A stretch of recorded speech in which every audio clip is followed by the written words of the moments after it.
العلم هو النور الهادي والمفتاح لكل الخير من يرد الله به خيرا.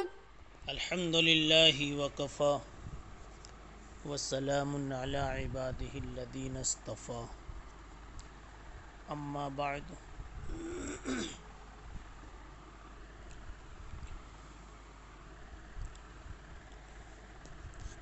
کتاب الایمان باب قول النبی صلی اللہ علیہ وسلم بنی الاسلام على خمس وهو قول وفعل ويزيد وينقص.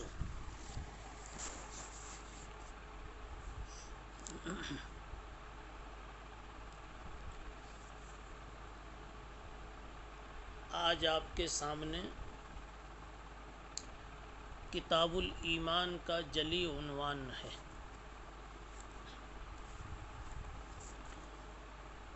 اس سے قبل بدء الوحی کا عنوان مکمل ہوا.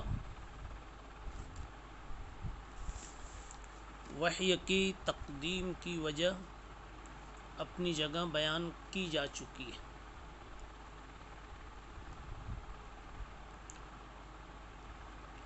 وحی کی عظمت، اس کی صداقت، اس کی عصمت، محفوظیت، حجیت، اس کا مقام، مرتبہ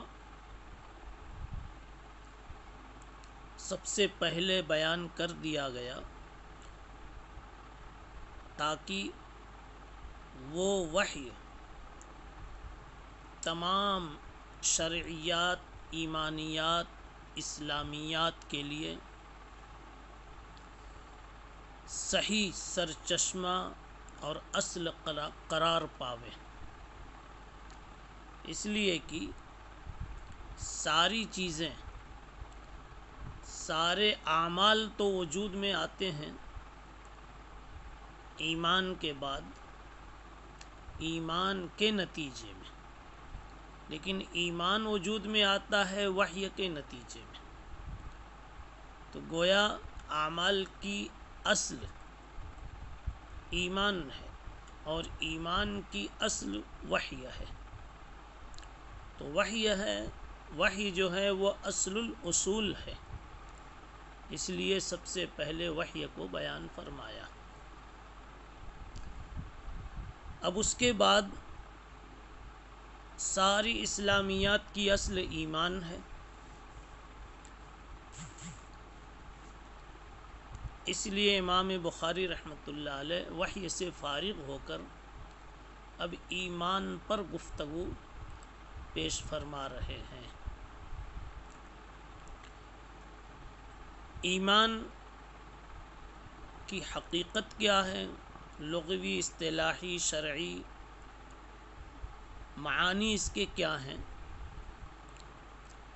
اس کے جاننے سے پہلے ضروری معلوم ہوتا ہے کہ ہم طلباء عزیز کے سامنے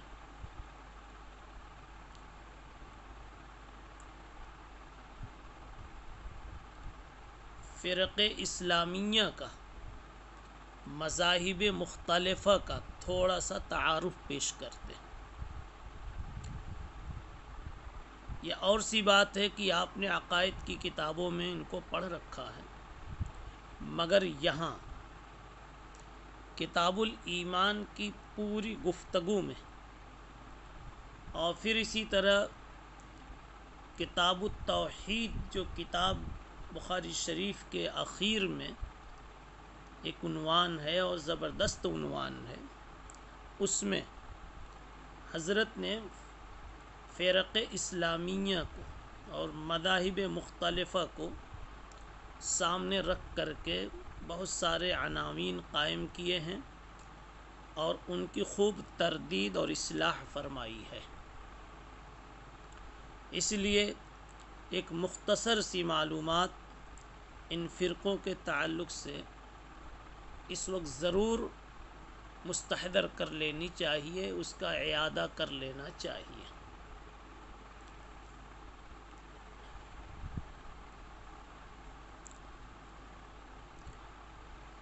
اہل سنت والجماعت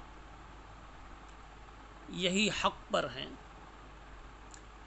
اور باقی جتنے فرقے دوسرے ہیں وہ سب کے سب حق سے ہٹے ہوئے ہیں، زیادہ حق سے منحرف ہیں۔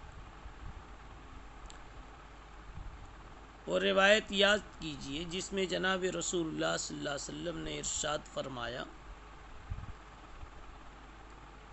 کہ پچھلی قومیں تو 72 فرقوں میں بٹی، میری قوم، میری امت 73 فرقوں میں بٹے گی، ایک حق پر ہوگی اور باقی ساری جماعتیں حق سے ہٹی ہوئی ہوں گی۔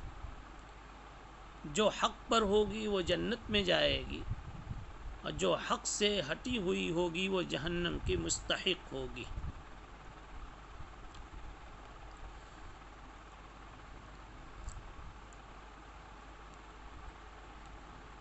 لیکن یہ سارے فرقے اسلامیہ کہلاتے ہیں۔ وہ پورے مکمل 73 میں جو بھی شامل ہو جاتے ہیں وہ سارے کے سارے فرقے اسلامیہ کے نام سے موسوم ہیں، چاہے وہ حق پر ہوں یا ناحق ہوں۔ فرقہ اسلامیہ کس کو کہیں گے؟ آپ اس طرح اس کا تعارف کرا دیجئے کہ فرقہ اسلامیہ سے مراد وہ فرقے ہیں اور وہ جماعتیں ہیں جن جماعتوں کا دعویٰ ہے کہ ہم مسلمان ہیں، وہ اپنے آپ کو اسلام سے جوڑتے ہیں،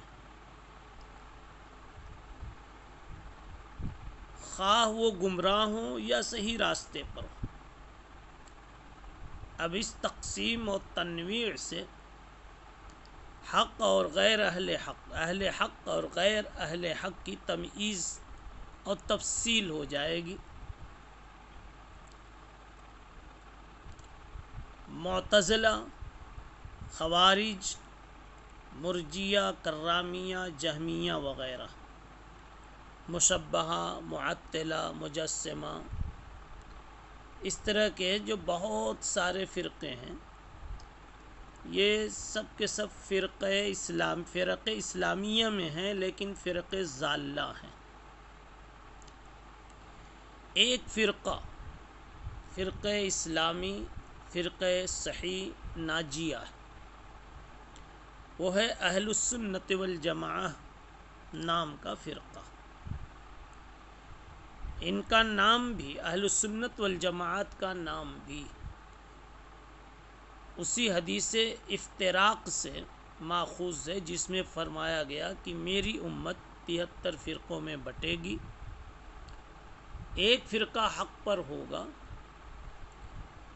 اس حق فرقے کی پہچان آپ نے بتائی کہ وہ فرقہ ہوگا جو ما انا علیہ و اصحابی کا مصداق ہوگا،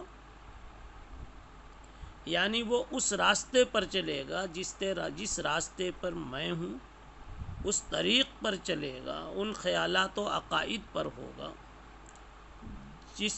جن پر میں ہوں اور جن پر میرے صحابہ ہیں۔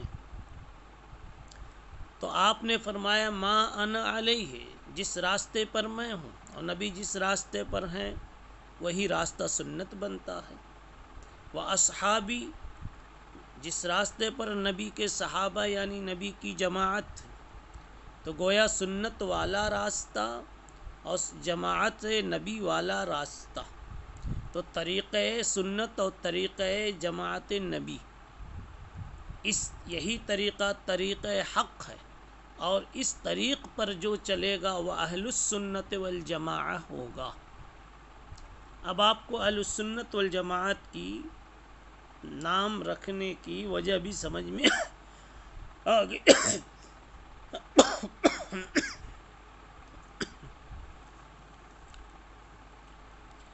تھوڑی سی تفصیل اور آگے سنیے۔ اہل سنت الجماعت میں بھی چند گروہ ہیں اور یہ چاروں اہل حق ہیں، لیکن بعض وجوہ سے، بعض اعتبارات سے ان میں تھوڑا تھوڑا اختلاف ہے۔ تو اس لیے اہل سنت والجماعت کی 4 جماعتیں بن گئی، ان کے 4 گروہ بن گئے اور چاروں اہل حق ہیں۔ پہلی قسم محدثین کی۔ محدثین عقائد میں امام احمد بن حنبل رحمۃ اللہ علیہ کی پیروی کرتے ہیں۔ دوسری قسم متکلمین کی۔ ان اصطلاحات سے یہ طبقے یاد کیے جاتے ہیں۔ تو پہلا طبقہ طبقہ محدثین، دوسرا طبقہ طبقہ متکلمین، اور پھر ان میں 2 شق ہو گئی، اشاعرہ اور ماتریدیہ۔ تو اب اس طرح کہیے، دوسرا طبقہ متکلمین اشاعرہ اور تیسرا طبقہ متکلمین ماتریدیہ۔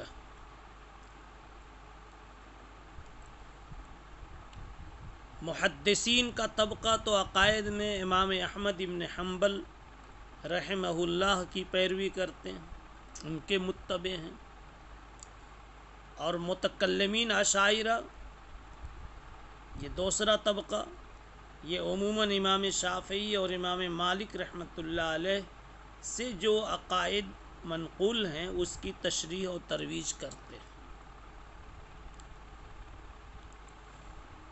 تیسرا طبقہ متکلمین ماتریدیہ ہیں۔ یہ حضرات امام اعظم ابو حنیفہ اور ان کے تلامذہ سے جو منقول عقائد ہیں ان کی تائید و تفصیل کرتے ہیں۔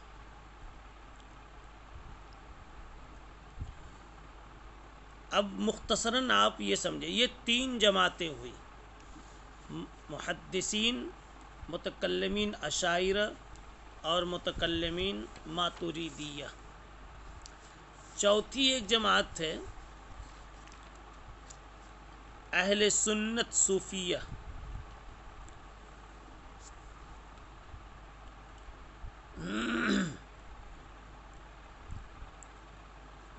ان چاروں کے درمیان تھوڑا سا فرق اجمالی یہ سمجھیں کہ محدثین پر تو نقل کا غلبہ ہوتا ہے، جو چیز ان کو منقول ملتی ہے بس اسی کو قبول کرتے ہیں، ساری توجہ اسی طرف مرکوز ہوتی ہے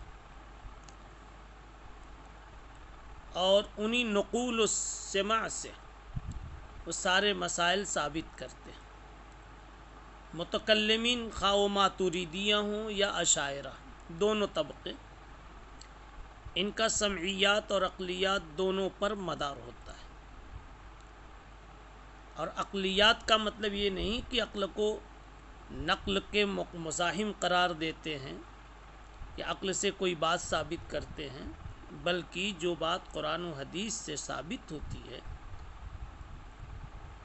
اور کوئی ان پر شبہ عقلی طور پر کر سکتا ہے تو یہ عقلی دلائل سے اس کا جواب دیتے ہیں اور ان ثابت شدہ عقائد کو، خیالات و نظریات کو اور مؤید کرتے ہیں۔ اور صوفیاء کرام جو چوتھا گروہ ہے، یہ انہی بزرگان دین سے ثابت شدہ جو چیزیں ثابت ہیں، جو طریق اللہ تک پہنچنے کا ملا ہے، وہ اس حیثیت سے اپنا محور بناتے اور اپنے محنت کا میدان بناتے کہ اندرون کا، باطن کا، قلب کا ماحول درست کرنے کی کوشش کرتے ہیں، یعنی ان کی نگاہ اعمال ظاہرہ سے زیادہ اعمال باطنہ اور احوال باطنہ کی درستگی پر ان کی نگاہ ہوتی ہے۔ اشاعرہ اور ماتریدیہ کے درمیان آپ فرق یہ سمجھیں، تھوڑا سا ان کا بھی تعارف لیتے چلیں۔ اشاعرہ منسوب ہیں امام ابو الحسن اشعری معتزلی کی طرف، امام ابو الحسن اشعری کی طرف۔ اب ان کو معتزلی نہ کہا جائے، پہلے معتزلی تھے۔ معتزلہ میں ایک بڑا زبردست آدمی ابو علی جبائی تھا، اس کے خاص لوگوں میں تھے شیخ ابو الحسن اشعری۔ معتزلہ کے بڑے بڑے مناظرے یہ جیتتے تھے اور بہت بڑے مناظر تھے، لیکن حق تعالیٰ کو ابو الحسن اشعری کی ہدایت مطلوب تھی، مقصود تھی۔ اللہ تعالیٰ نے ایک خواب کو ذریعہ بنایا اور وہی خواب ان کی ہدایت کا سبب بنا۔ اللہ جس کو چاہتے ہیں، جس طرح چاہتے ہیں اپنا بنا لیتے ہیں۔ شیخ ابو الحسن اشعری کے احوال میں لکھا ہے، وہ فرماتے ہیں کہ میں معتزلی تھا، پہلے مسلمان تو تھا ہی، نمازوں والا تھا، مسجدوں والا تھا، رمضان والا تھا، اعتکاف والا تھا، سب کچھ تھا۔ کچھ نظریاتی اختلافات تھے ہمارے اہل سنت والجماعت سے۔ 1 سال پورے رمضان کا اعتکاف کیا میں نے۔ تو پہلے عشرے میں مجھے خواب نظر آیا کہ رسول اللہ صلی اللہ علیہ وسلم خواب میں فرما رہے ہیں، یا علی انصر المذاہب المرویۃ عنی فانہا الحق۔ نام ان کا علی تھا۔ خواب میں کہا گیا ہے، علی اٹھو اور حق کی مدد کرو، وہ مذاہب، وہ حقائق جو مجھ سے چلی ہیں ان کی مدد کرو۔ اٹھنے کے بعد ان کو فکر ہوئی کہ میں تو حق کا ہی علم بردار ہوں، کچھ بات کھلی نہیں۔ دوسرے عشرے میں پھر یہی خواب نظر آیا۔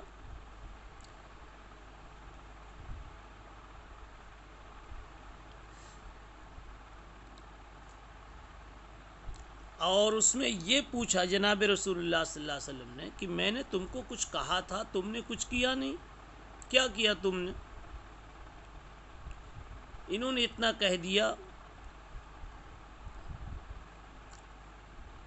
کہ میں عنقریب کچھ کروں گا۔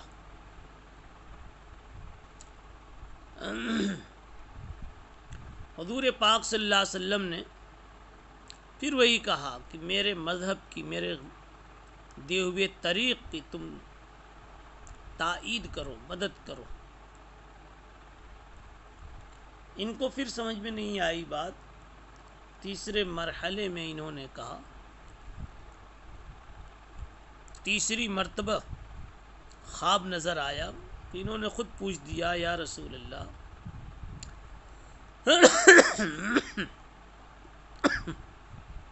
میں تو حق کی تائید کرتا ہوں، جو حق سمجھتا ہوں وہ کرتا ہوں، پھر آپ کیا کہنا چاہتے ہیں؟ تو حضور اکرم صلی اللہ علیہ وسلم نے فرمایا،